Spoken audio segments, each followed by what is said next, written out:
we need to get enough density of health professionals. Okay. So we must produce enough, and then make sure they are distributed across the country, not being distributed only in the urban areas. So as a start for the production, we need to expand our trainings.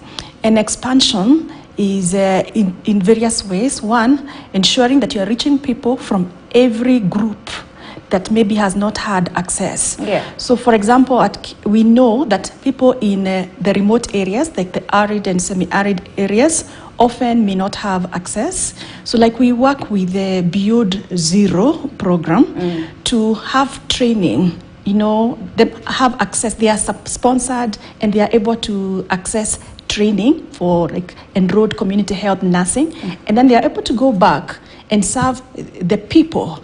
So that's a way of expanding the training and then expanding the services. Okay. We also work with the UNHCR.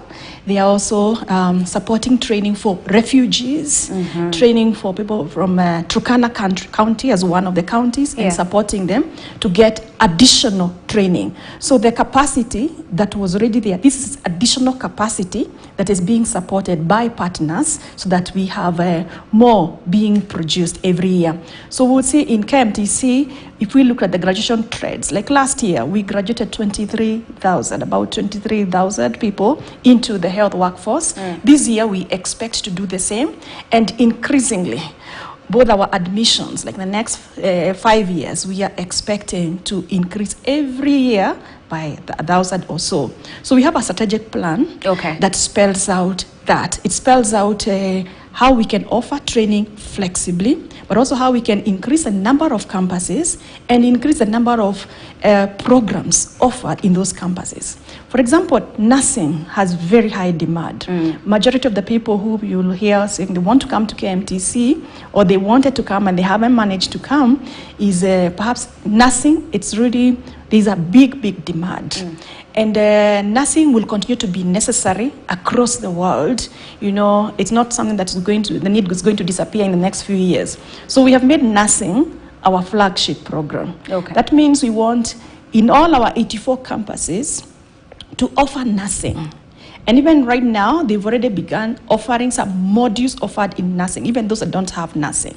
Those that are already offering nursing, we want to increase the intake, the number of people that can come in at an intake, because we have 2 intakes in a year, so that in the end, more people can get access to the training possibilities.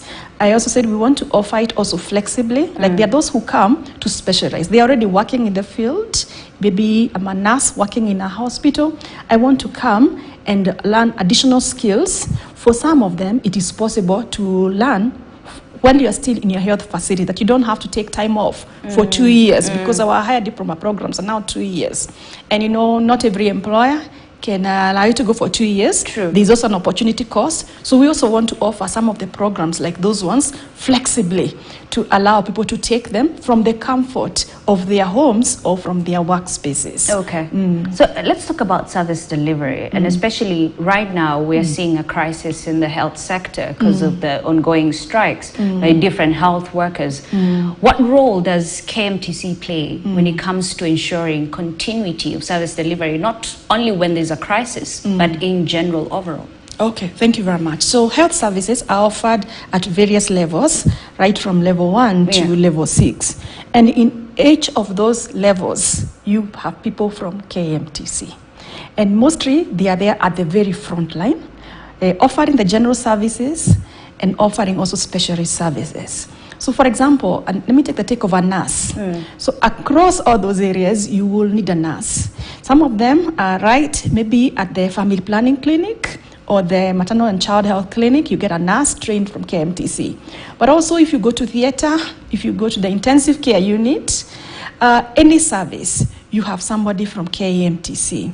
Also, those who are going to the community to give, maybe to check door to door, to give health education, they are from KMTC. So what we do is we ensure that we are offering different programs. That is why we have 7 faculties And I've said we have 95 different courses we are offering, so that the different skill sets required by somebody who is giving eye care in an eye clinic, we have that. And the skills required by somebody who is going to talk to people in the community, we have that. We also offer medical camps and medical outreach programs. We work with the county governments and health facilities, so we work with partners to offer. So like some places which are very remote, you need to go there rather than waiting for the patient to come, and we do support that. We work also with patient groups so that we get to find out what are their needs. So for example, diabetes support groups, so that we get to know what is the issue, what is the limit with people with diabetes, and then we can direct them. We direct them to the referral places that they can go. So that is our role. Okay, let's talk about accessibility of healthcare, and not just in urban areas, but equally in rural areas. As a country, how best can we promote this, and what role does KMTC play in promoting accessibility to healthcare? Thank you. Very important question. Yes, indeed, we know that people in the urban areas and those in remote areas don't have equal access. And we're talking about equity, so that everybody gets the service that they need.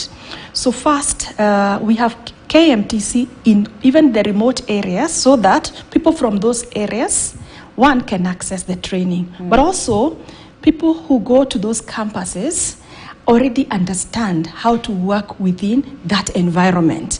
They do their community diagnosis in the neighboring area, so they are socialized. They already have the skills to work within those areas.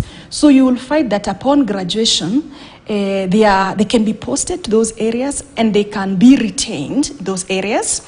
And then we support them by keeping a link with them, even our alumni there, so that when they need to come for additional courses, let's say higher diploma courses, they are able to come. So we look at where is the service needed. How do we get people who either are from that community or people who will be willing to work in that community?